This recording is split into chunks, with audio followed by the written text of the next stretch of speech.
Hello friends, कैसे हैं आप लोग। आप देख रहे हैं स्ट्रेटजी क्लासेस और अब हम देखेंगे top 10 current affairs of today. So let's start.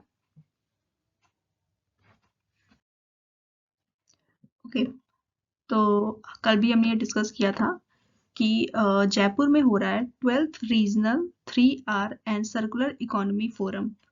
ठीक है, तो इस बार जयपुर इसको होस्ट कर रहा है और ये जो है एशिया एंड पैसिफिक दोनों रीजन को मिला करके होता है।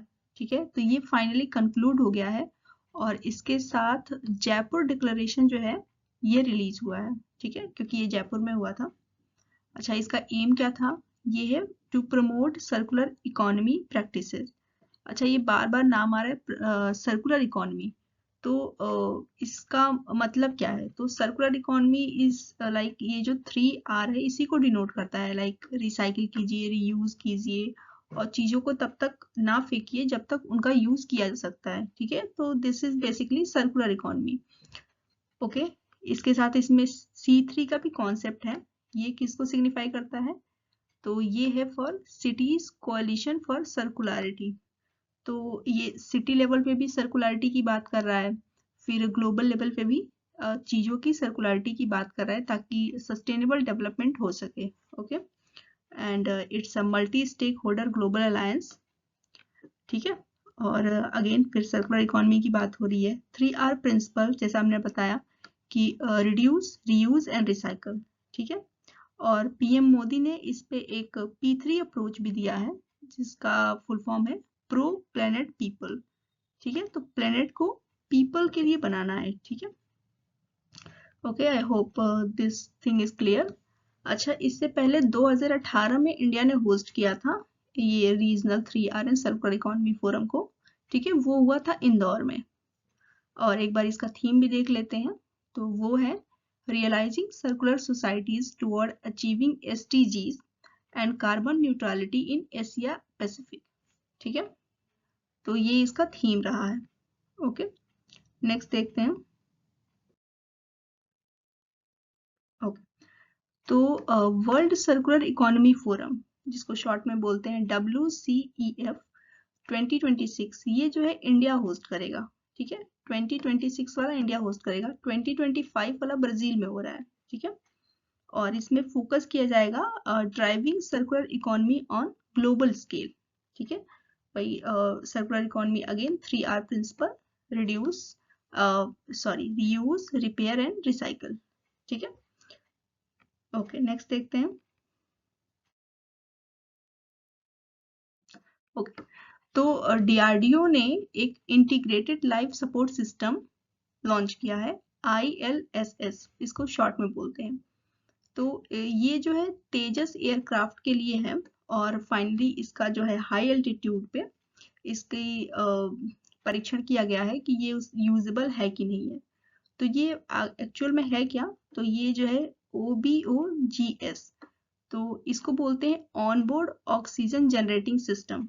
ठीक है, तो इससे पहले जो है वो लिक्विड फॉर्म में ऑक्सीजन को लेके जाना पड़ता था उन हाई एल्टीट्यूड फाइटर्स को, बट ये जो है ऑन बोर्ड लगाया गया है और इसका टेस्ट किया गया है। फाइनली ये जो है अप्रूव हो गया है तेजस एयरक्राफ्ट में यूज करने के लिए। ठीक है, तो ये जनरेट करेगा, इंश्योर करेगा पायलट की सेफ्टी को ऑन हाई एल्टीट्यूड्स। ठीक है, क्योंकि वहां पे ऑक्सीजन की कमी हो जाती है तो लोगों को पहले लिक्विड ऑक्सीजन कैरी करना पड़ता था, बट अब जो है ये ऑन बोर्ड सिस्टम लगा दिया गया है तो ऑक्सीजन अपने आप जनरेट होगा उसमें। ठीक है, तो ये इनहेंस करेगा एफिशिएंसी को और सेफ्टी को।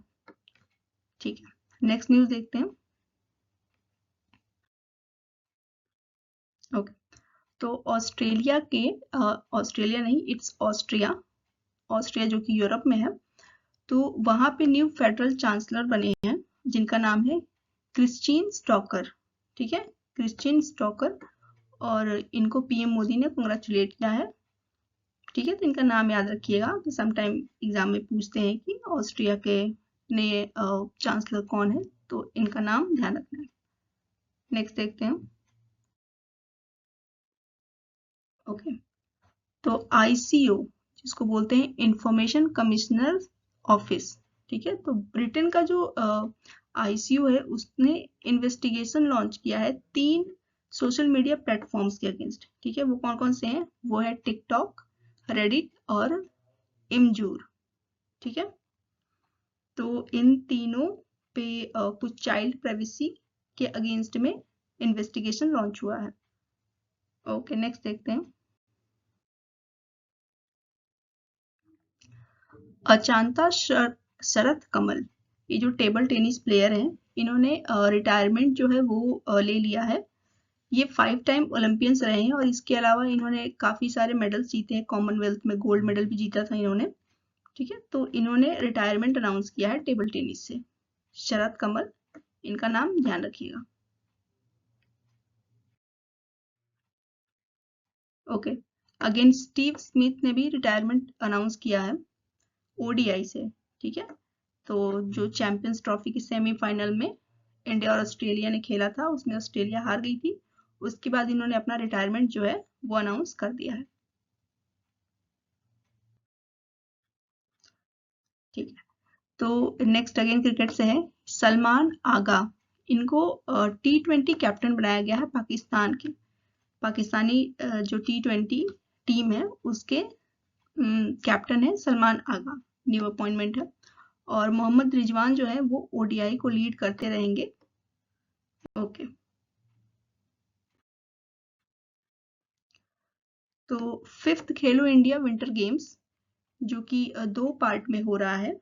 एक जो है कंक्लूड हो चुका है लद्दाख में जनवरी में ही, और जो दूसरा वाला था वो फरवरी में होने वाला था, बट वो पोस्टपोन हो गया था स्नोफॉल की कमी की वजह से, ठीक है। और ये होने वाला था गुलमर्ग, जम्मू कश्मीर में। तो इसको रीशेड्यूल किया गया है। अब ये होगा 9 मार्च से 12 मार्च के बीच में, ठीक है। इसका मैसेकर जो था वो था स्नो लेपर्ड, और अगेन ये सेकेंड पार्ट होगा इसका कश्मीर में, ठीक है। तो विदर्भ रीजन जो है महाराष्ट्र का, उसने रणजी ट्रॉफी जो है उसमें जीता है और उसने केरला को हराया है, ठीक है। विदर्भ का ये 3rd रणजी ट्रॉफी है। Okay, so that is it for today. Thank you for watching, and if you have any queries, send us on Telegram, and also do check our website for a PDF of the same news. Okay, see you next time.